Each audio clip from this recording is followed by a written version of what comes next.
Adventure 3 in his Last Bow by Sir Arthur Conan Doyle. The Adventure of the Red Circle. Well, Mrs. Warren, I cannot see that you have any particular cause for uneasiness, nor do I understand why I, whose time is of some value, should interfere in the matter. I really have other things to engage me. So spoke Sherlock Holmes, and turned back to the great scrap-book in which he was arranging and indexing some of his recent material. But the landlady had the pertinacity and also the cunning of her sex. She held her ground firmly. "You arranged an affair for a lodger of mine last year," she said, "Mr. Fairdale Hobbs." "Ah, yes, a simple matter."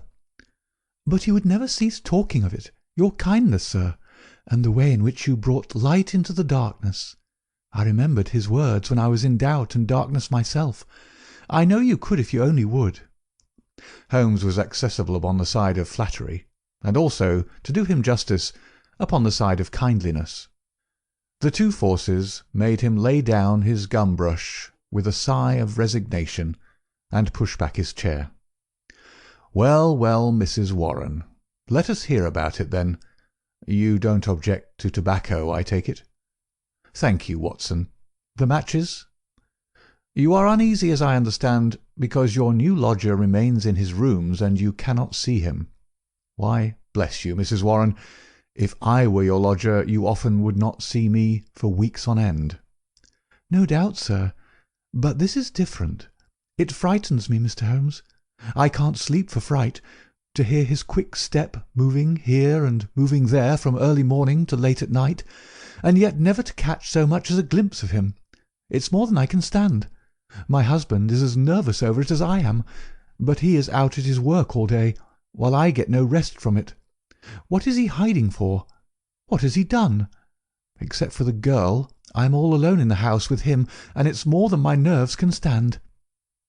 Holmes leaned forward and laid his long, thin fingers upon the woman's shoulder. He had an almost hypnotic power of soothing when he wished. The scared look faded from her eyes, and her agitated features smoothed into their usual commonplace. She sat down in the chair which he had indicated. "If I take it up, I must understand every detail," said he. "Take time to consider. The smallest point may be the most essential. You say that the man came 10 days ago and paid you for a fortnight's board and lodging." "He asked my terms, sir. I said 50 shillings a week. There is a small sitting-room and bedroom, and all complete at the top of the house." "Well?" "He said, 'I'll pay you £5 a week if I can have it on my own terms.' I'm a poor woman, sir, and Mr. Warren earns little, and the money meant much to me. He took out a £10 note, and he held it out to me then and there. 'You can have the same every fortnight for a long time to come if you keep the terms,' he said. 'If not, I'll have no more to do with you.'" "What were the terms?" "Well, sir, they were that he was to have a key of the house. That was all right. Lodgers often have them. Also that he was to be left entirely to himself, and never upon any excuse to be disturbed." "Nothing wonderful in that, surely?" "Not in reason, sir. But this is out of all reason. He's been there for 10 days, and neither Mr. Warren nor I, nor the girl, has once set eyes upon him. We can hear that quick step of his, pacing up and down, night, morning, and noon, but except on that first night he had never once gone out of the house." "Oh, he went out the first night, did he?" "Yes, sir, and returned very late, after we were all in bed. He told me after he had taken the rooms that he would do so, and asked me not to bar the door. I heard him come up the stair after midnight." "But his meals?" "It was his particular direction that we should always, when he rang, leave his meal upon a chair outside his door. Then he rings again when he was finished, and we take it down from the same chair. If he wants anything else, he prints it on a slip of paper and leaves it." "Prints it?" "Yes, sir, prints it in pencil. Just the word, nothing more. Here's the one I brought to show you. Soap. Here's another. Match. This is the one he left the first morning. Daily Gazette. I leave that paper with his breakfast every morning."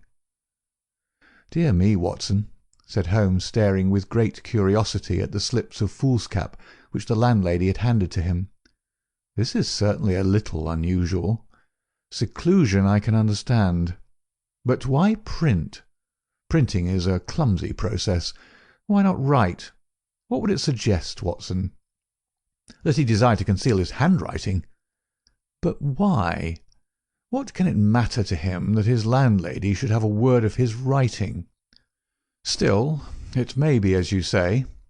Then again, why such laconic messages? I cannot imagine. It opens a pleasing field for intelligent speculation. The words are written with a broad-pointed, violet-tinted pencil of a not unusual pattern. You will observe that the paper is torn away at the side here after the printing was done, so that the S of soap is partly gone. Suggestive, Watson, is it not?" "Of caution?" "Exactly. There was evidently some mark, some thumb-print, something which might give a clue to the person's identity. Now, Mrs. Warren, you say that the man was of middle size, dark and bearded. What age would he be?" "Youngish, sir. Not over 30. "Well, can you give me no further indications?" "He spoke good English, sir, and yet I thought he was a foreigner by his accent." "And he was well dressed?" "Very smartly dressed, sir. Quite the gentleman. Dark clothes. Nothing you would note." "He gave no name?" "No, sir." "And has had no letters or callers?" "None." "But surely you or the girl enter his room of a morning?" "No, sir. He looks after himself entirely." "Dear me, that is certainly remarkable. What about his luggage?" "He had one big brown bag with him. Nothing else." "Well, we don't seem to have much material to help us. Do you say nothing has come out of that room? Absolutely nothing?" The landlady drew an envelope from her bag. From it she shook out 2 burnt matches and a cigarette end upon the table. "They were on his tray this morning. I brought them because I had heard that you can read great things out of small ones." Holmes shrugged his shoulders. "There's nothing here," said he. "The matches have, of course, been used to light cigarettes. That is obvious from the shortness of the burnt end. Half the match is consumed in lighting a pipe or cigar. But, dear me, this cigarette stub is certainly remarkable. The gentleman was bearded and moustached, you say?" "Yes, sir." "I don't understand that. I should say that only a clean-shaven man could have smoked this. Why, Watson, even your modest moustache would have been singed." "A holder?" I suggested. "No, no, the end is matted. I suppose there could not be 2 people in your rooms, Mrs. Warren?" "No, sir. He eats so little that I often wonder it can keep life in one." "Well, I think we must wait for a little more material. After all, you have nothing to complain of.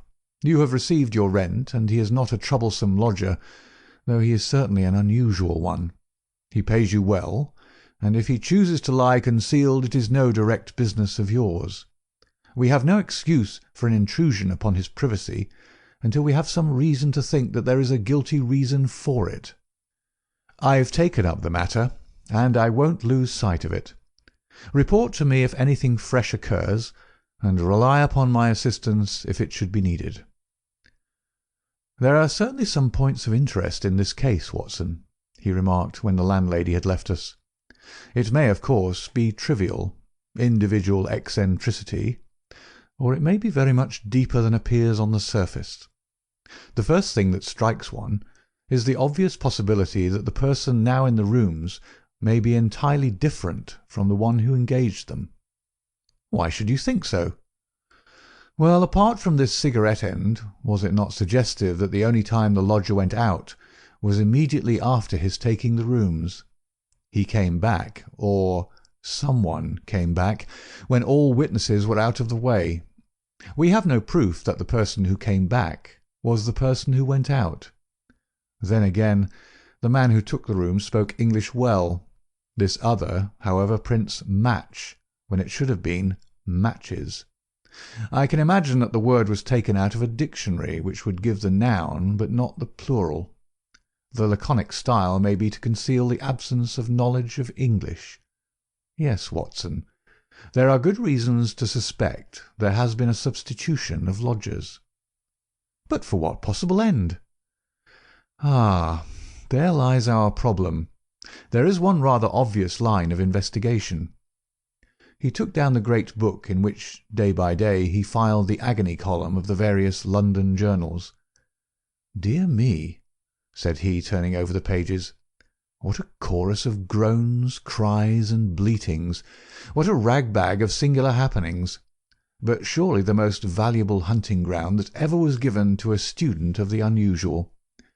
This person is alone, and cannot be approached by letter without a breach of that absolute secrecy which is desired. How is any news or any message to reach him from without? Obviously by advertisement through a newspaper. There seems no other way, and fortunately we need concern ourselves with one paper only. Here are the Daily Gazette extracts of the last fortnight. Lady with a black boa at Prince's Skating Club. That we may pass. Surely Jimmy will not break his mother's heart. That appears to be irrelevant. If the lady who fainted on Brixton bus, she does not interest me. Every day my heart longs, bleat, Watson, unmitigated bleat. Ah, this is a little more possible. Listen to this. Be patient, we'll find some sure means of communications. Meanwhile this column, G. That is 2 days after Mrs. Warren's lodger arrived. It sounds plausible, does it not? The mysterious one could understand English, even if he could not print it. Let us see if we can pick up the trace again. Yes, here we are. 3 days later. Am making successful arrangements. Patience and prudence. The clouds will pass. G. Nothing for a week after that. Then comes something much more definite. The path is clearing. If I find chance signal, message remember, code agreed. 1A, 2B, and so on. You will hear soon. G.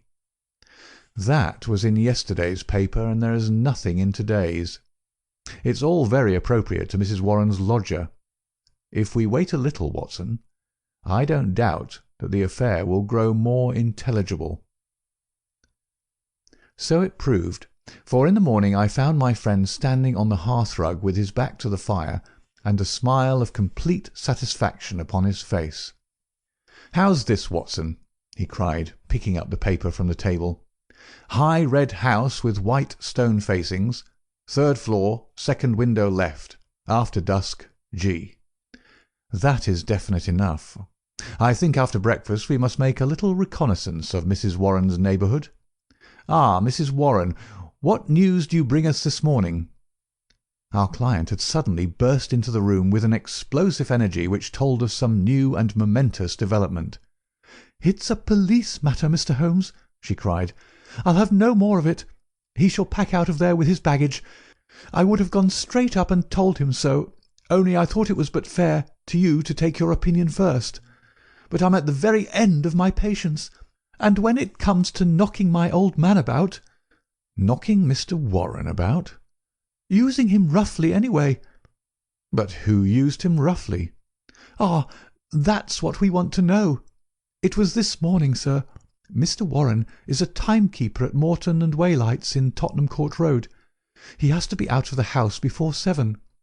Well, this morning he had not gone 10 paces down the road when 2 men came up behind him, threw a coat over his head, and bundled him into a cab that was beside the curb. They drove him an hour, and then opened the door and shot him out. He lay in the roadway so shaken in his wits that he never saw what became of the cab. When he picked himself up, he found he was on Hampstead Heath, so he took a bus home, and there he lies now on his sofa, while I came straight round to tell you what had happened." "Most interesting," said Holmes. "Did he observe the appearance of these men? Did he hear them talk?" "No, he is clean dazed. He just knows that he was lifted up as if by magic, and dropped as if by magic. 2 at least were in it, and maybe 3. And you connect this attack with your lodger? Well, we've lived there 15 years, and no such happenings ever came before. I've had enough of him. Money's not everything. I'll have him out of my house before the day is done." "Wait a bit, Mrs. Warren. Do nothing rash. I begin to think that this affair may be very much more important than appeared at first sight. It is clear now that some danger is threatening your lodger. It is equally clear that his enemies, lying in wait for him near your door, mistook your husband for him in the foggy morning light. On discovering their mistake, they released him. What they would have done had it not been a mistake, we can only conjecture." "Well, what am I to do, Mr. Holmes?" "I have a great fancy to see this lodger of yours, Mrs. Warren." "I don't see how that is to be managed, unless you break in the door. I always hear him unlock it as I go down the stair after I leave the tray." "He has to take the tray in. Surely we could conceal ourselves and see him do it." The landlady thought for a moment. "Well, sir, there's the box-room opposite.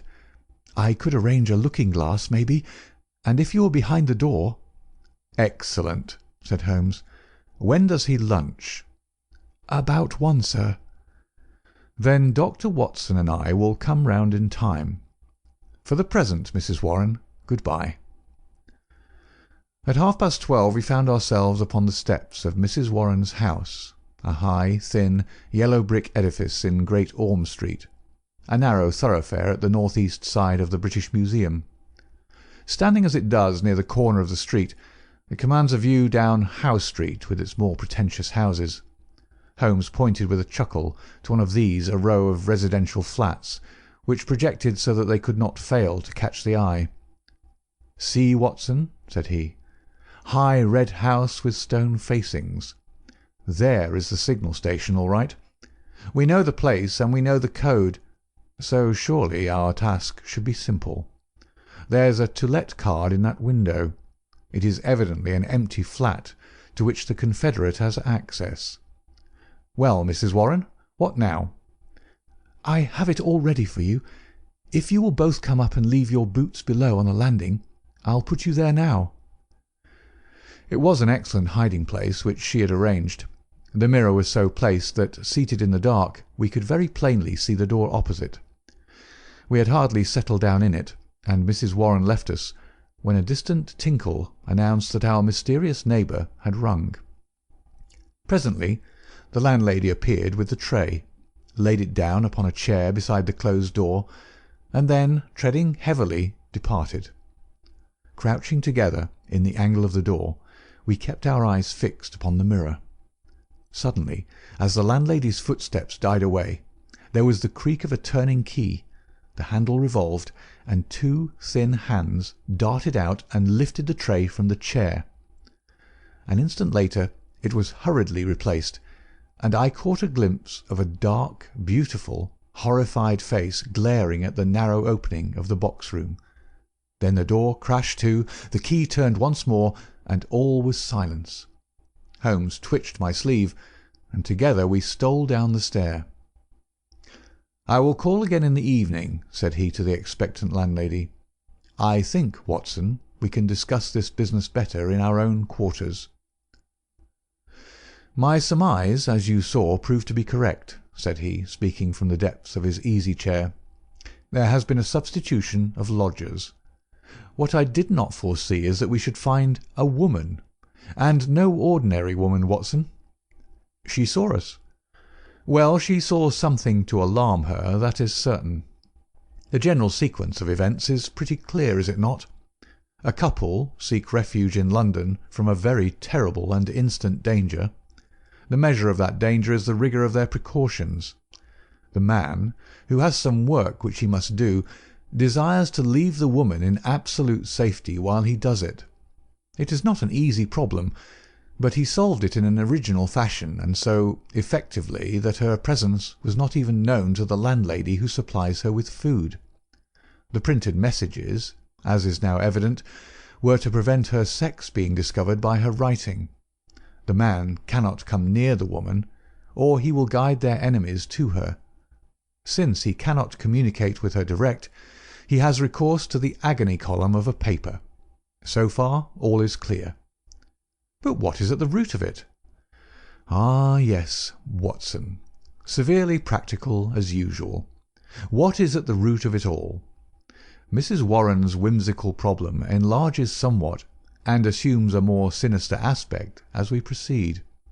This much we can say, that it is no ordinary love escapade. You saw the woman's face at the sign of danger. We have heard, too, of the attack upon the landlord, which was undoubtedly meant for the lodger. These alarms, and the desperate need for secrecy, argue that the matter is one of life or death. The attack upon Mr. Warren further shows that the enemy, whoever they are themselves not aware of the substitution of the female lodger for the male. It is very curious and complex, Watson. Why should you go further in it? What have you to gain from it? What indeed? It is art for art's sake, Watson.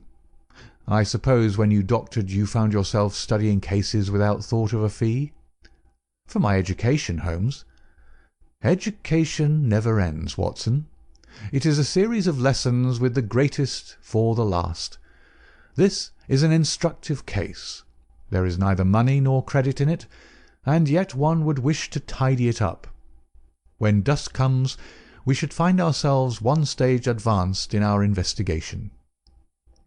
When we returned to Mrs. Warren's rooms, the gloom of a London winter evening had thickened into one grey curtain, a dead monotone of colour, broken only by the sharp yellow squares of the windows and the blurred halos of the gas lamps. As we peered from the darkened sitting-room of the lodging-house, one more dim light glimmered high up through the obscurity.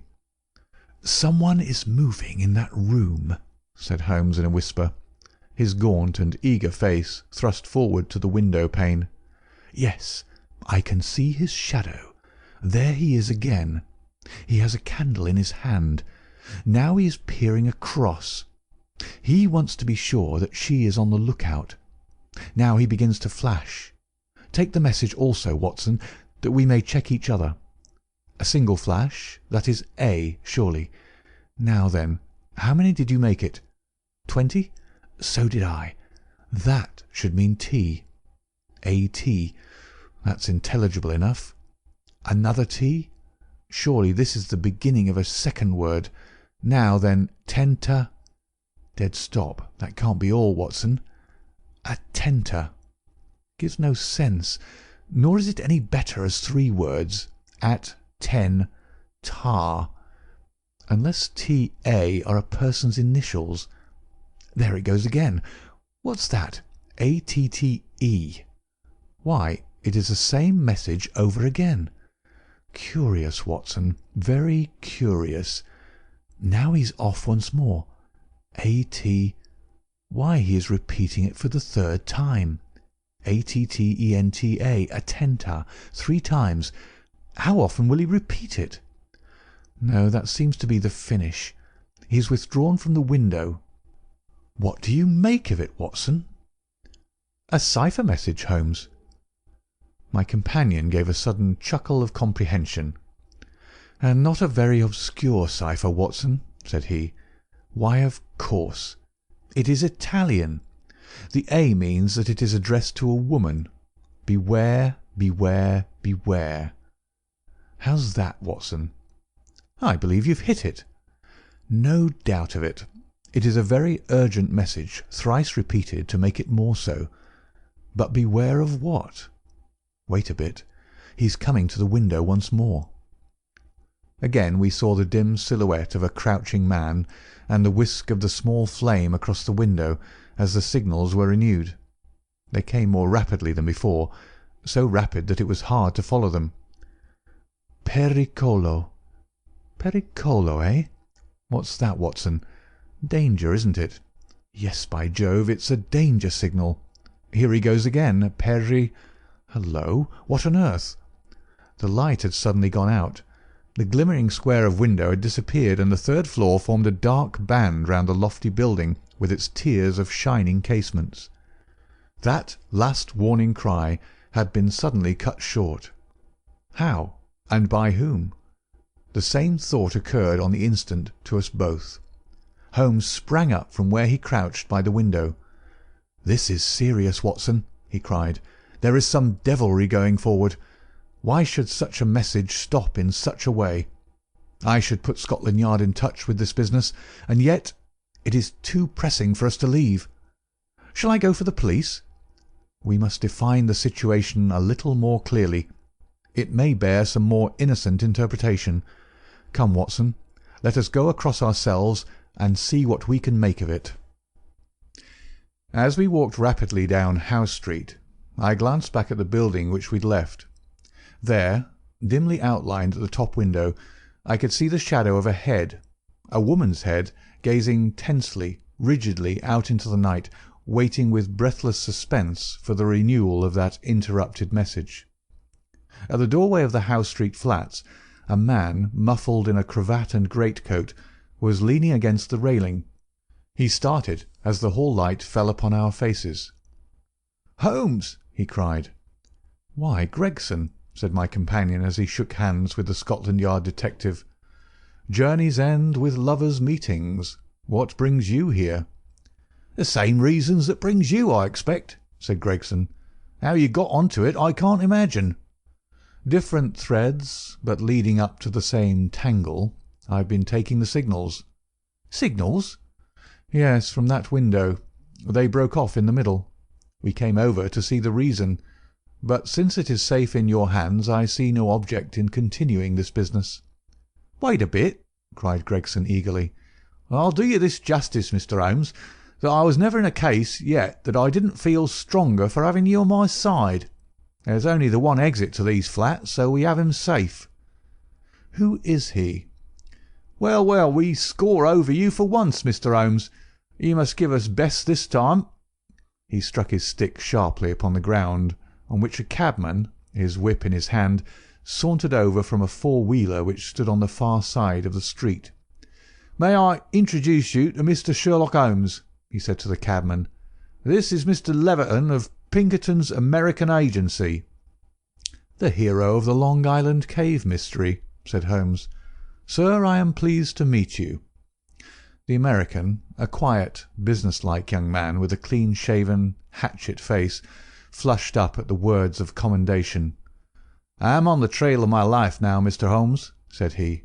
"If I can get Giordano—" "What, Giordano of the Red Circle?" "Oh, he has a European fame, has he? Well, we've learned all about him in America. We know he's at the bottom of 50 murders, and yet we've nothing positive we can take on him. I tracked him over from New York, and I've been close to him for a week in London, waiting for some excuse to get my hand on his collar. Mr. Gregson and I ran him to ground in that big tenement house, and there's only one door, so he can't slip us. There's 3 folk come out since he went in, but I'll swear he wasn't one of them." "Mr. Holmes talks of signals," said Gregson. "I expect, as usual, he knows a good deal that we don't." In a few clear words, Holmes explained the situation as it had appeared to us. The American struck his hands together with vexation. "He's on to us!" he cried. "Why do you think so?" "Well, it figures out that way, does it not? Here he is sending out messages to an accomplice. There are several of his gang in London. Then suddenly, just as by your own account he was telling them that there was danger, he broke short off. What could it mean except that from the window he had suddenly either caught sight of us in the street, or in some way come to understand how close the danger was, and he must act right away if he was to avoid it. What do you suggest, Mr. Holmes?" "That we go up at once and see for ourselves." "But we have no warrant for his arrest." "He is in unoccupied premises under suspicious circumstances," said Gregson. "That is good enough for the moment. When we have him by the heels we can see if New York can't help us to keep him. I'll take the responsibility of arresting him now." Our official detectives may blunder in the matter of intelligence, but never in that of courage. Gregson climbed the stair to arrest this desperate murderer with the same absolutely quiet and businesslike bearing with which he would have ascended the official staircase of Scotland Yard. The Pinkerton man had tried to push past him, but Gregson had firmly elbowed him back. London dangers were the privilege of the London force. The door of the left-hand flat upon the third landing was standing ajar. Gregson pushed it open. Within, all was absolute silence and darkness. I struck a match and lit the detective's lantern. As I did so, and as the flicker steadied into a flame, we all gave a gasp of surprise. On the deal boards of the carpetless floor there was outlined a fresh track of blood. The red steps pointed towards us and led away from an inner room, the door of which was closed. Gregson flung it open and held his light full blaze in front of him, while we all peered eagerly over his shoulders. In the middle of the floor of the empty room was huddled the figure of an enormous man. His clean-shaven, swarthy face, grotesquely horrible in its contortion, and his head encircled by a ghastly crimson halo of blood, lying in a broad wet circle upon the white woodwork. His knees were drawn up, his hands thrown out in agony, and from the centre of his broad, brown, upturned throat there projected the white haft of a knife driven blade deep into his body. Giant as he was, the man must have gone down like a pole-axed ox before that terrific blow. Beside his right hand a most formidable horn-handled two-edged dagger lay upon the floor, and near it a black kid glove. "By George, it's Black Georgiano himself!" cried the American detective. "Someone has got ahead of us this time." "Here is the candle in the window, Mr. Holmes," said Gregson. "Why, whatever are you doing?" Holmes had stepped across, had lit the candle, and was passing it backward and forward across the window panes. Then he peered into the darkness, blew the candle out, and threw it on the floor. "I rather think that will be helpful," said he. He came over and stood in deep thought while the two professionals were examining the body. "You say that 3 people came out from the flat while you were waiting downstairs," said he at last. "Did you observe them closely?" "Yes, I did." "Was there a fellow about 30, black-bearded, dark, of middle size?" "Yes, he was the last to pass me." "That is your man, I fancy.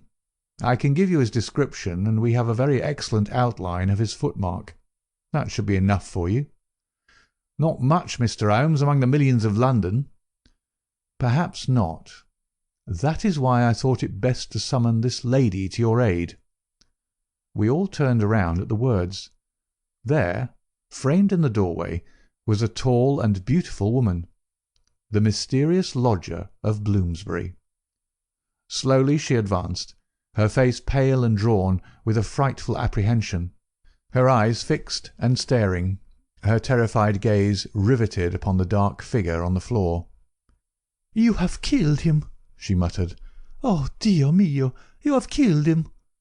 Then I heard a sudden sharp intake of her breath, and she sprang into the air with a cry of joy.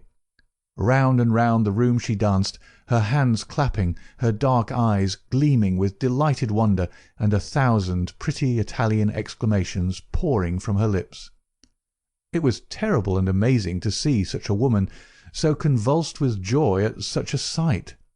Suddenly she stopped, and gazed at us all with a questioning stare. "But you are police, are you not? You have killed Giuseppe Giorgiano, is it not so?" "We are police, madam." She looked round into the shadows of the room. "But where, then, is Gennaro?" she asked. "He is my husband, Gennaro Luca. I am Emilia Luca, and we are both from New York. Where is Gennaro? He called me this moment from this window, and I ran with all my speed." "It was I who called," said Holmes. "You? How could you call?" "Your cipher was not difficult, madam. Your presence here was desirable. I knew that I only to flash 'Vieni,' and you would surely come." The beautiful Italian looked with awe at my companion. "I do not understand how you know these things," she said. Giuseppe Giordano, how did he—" She paused, and then suddenly her face lit up with pride and delight. "Now I see it. My Gennaro, my splendid, beautiful Gennaro, who has guarded me safe from all harm. He did it. With his stone-strong hand he killed the monster. Oh, Gennaro, how wonderful you are! What a woman could ever be worthy of such a man?" "Well, Mrs. Luca," said the prosaic Gregson, laying his hand upon the lady's sleeve with as little sentiment as if she were a Notting Hill hooligan, "I'm not very clear yet who you are or what you are, but you've said enough to make it very clear that we shall want you at the Yard." "One moment, Gregson," said Holmes. "I rather fancy that this lady may be as anxious to give us information as we can be to get it. You understand, madam, that your husband will be arrested and tried for the death of the man who lies before us? What you say may be used in evidence, but if you think that he has acted from motives which are not criminal and which he would wish to have known, then you cannot serve him better than by telling us the whole story." "Now that Giordano is dead, we fear nothing," said the lady.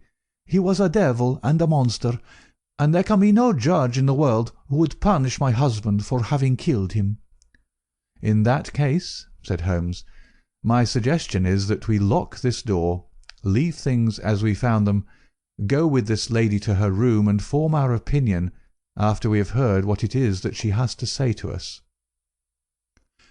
Half an hour later we were seated, all four, in the small sitting-room of Signora Luca, listening to her remarkable narrative of those sinister events, the ending of which we had chanced to witness. She spoke in rapid and fluent but very unconventional English, which for the sake of clearness I will make grammatical. "I was born in Posillipo, near Naples," said she, "and was the daughter of Augusto Barelli, who was the chief lawyer and once the deputy of that part. Gennaro was in my father's employment, and I came to love him, as any woman must. He had neither money nor position, nothing, but his beauty and strength and energy, so my father forbade the match. We fled together, were married at Bari, and sold my jewels to gain the money which would take us to America. This was 4 years ago, and we have been in New York ever since. Fortune was very good to us at first. Gennaro was able to do a service to an Italian gentleman.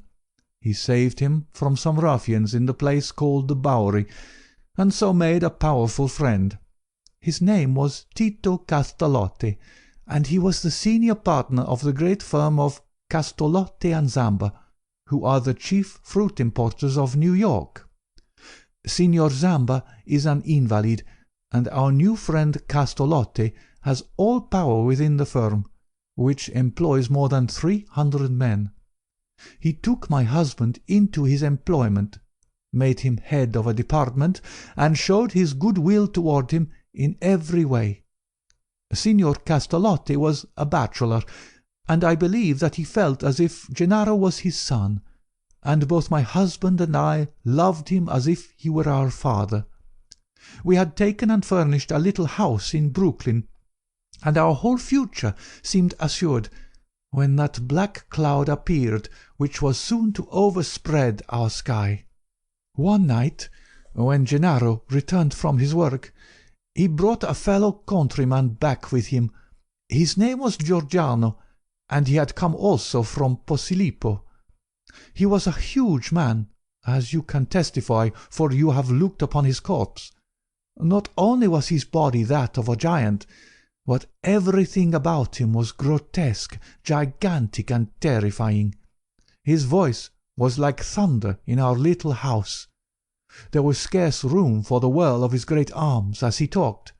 His thoughts, his emotions, his passions, all were exaggerated and monstrous. He talked, or rather roared, with such energy that others could but sit and listen, cowed with the mighty stream of words.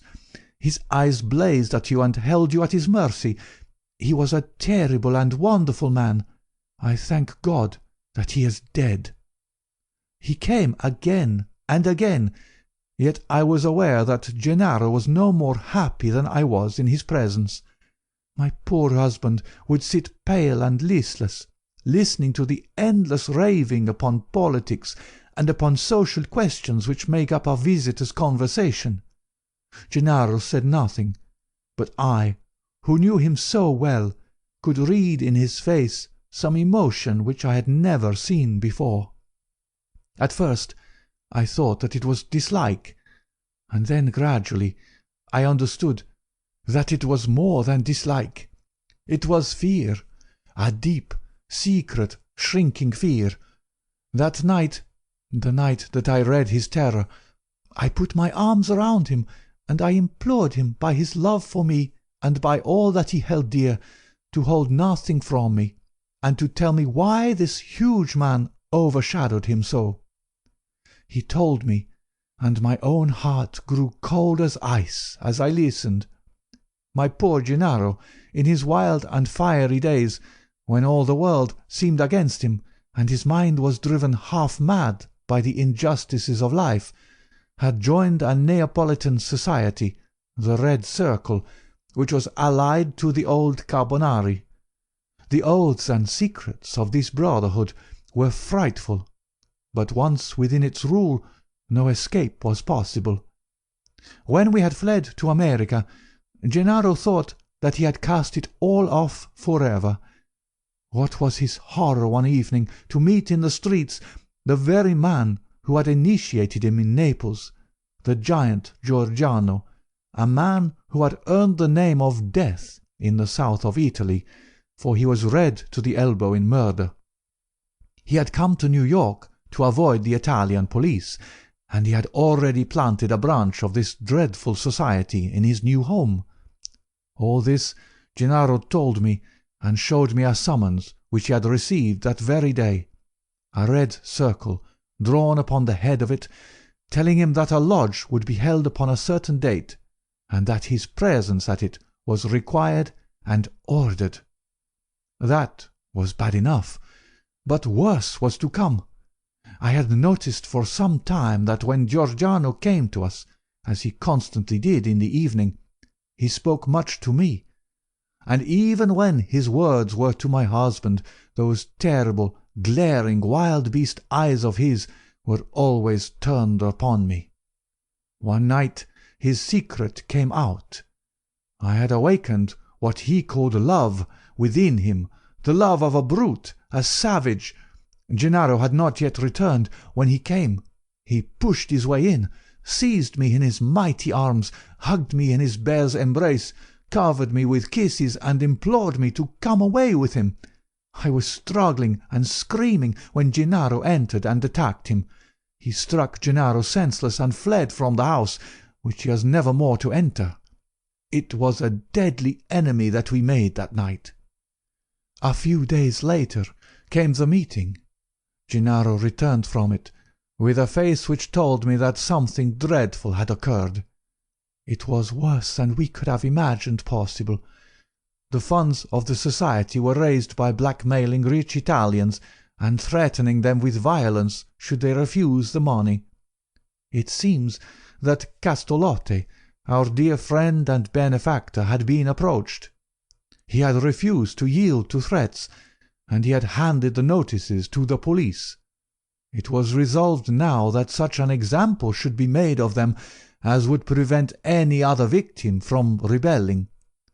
At the meeting it was arranged that he and his house should be blown up with dynamite. There was a drawing of lots as to who should carry out the deed. Gennaro saw our enemy's cruel face smiling at him as he dipped his hand in the bag. No doubt it had been pre-arranged in some fashion, for it was the fatal disc with the red circle upon it, the mandate for murder which lay upon his palm. He was to kill his best friend, or he was to expose himself and me to the vengeance of his comrades. It was part of their fiendish system to punish those whom they feared or hated by injuring not only their own persons, but those whom they loved, and it was the knowledge of this which hung as a terror over my poor Gennaro's head, and drove him nearly crazy with apprehension. All that night we sat together, our arms round each other, each strengthening each for the troubles that lay before us. The very next evening had been fixed for the attempt.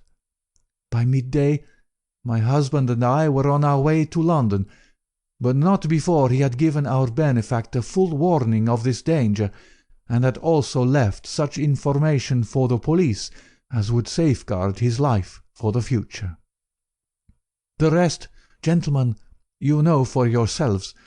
We were sure that our enemies would be behind us like our own shadows.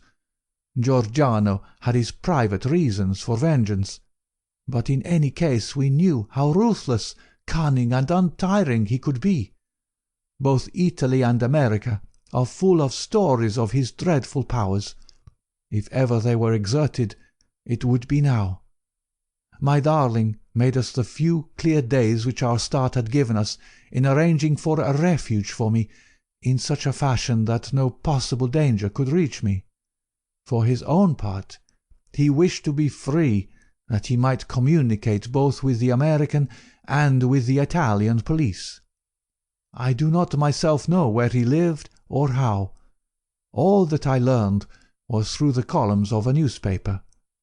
But once, as I looked through my window, I saw 2 Italians watching the house, and I understood that in some way Giordano had found our retreat. Finally, Gennaro told me through the paper that he would signal to me from a certain window, but when the signals came, they were nothing but warnings which were suddenly interrupted. It is very clear to me now that he knew Giordano to be close upon him, and that, thank God, he was ready for him when he came. And now, gentlemen, I would ask you whether we have anything to fear from the law, or whether any judge upon earth would condemn my Gennaro for what he has done." "Well, Mr. Gregson," said the American, looking across at the official, "I don't know what your British point of view may be, but I guess that in New York this lady's husband will receive a pretty general vote of thanks."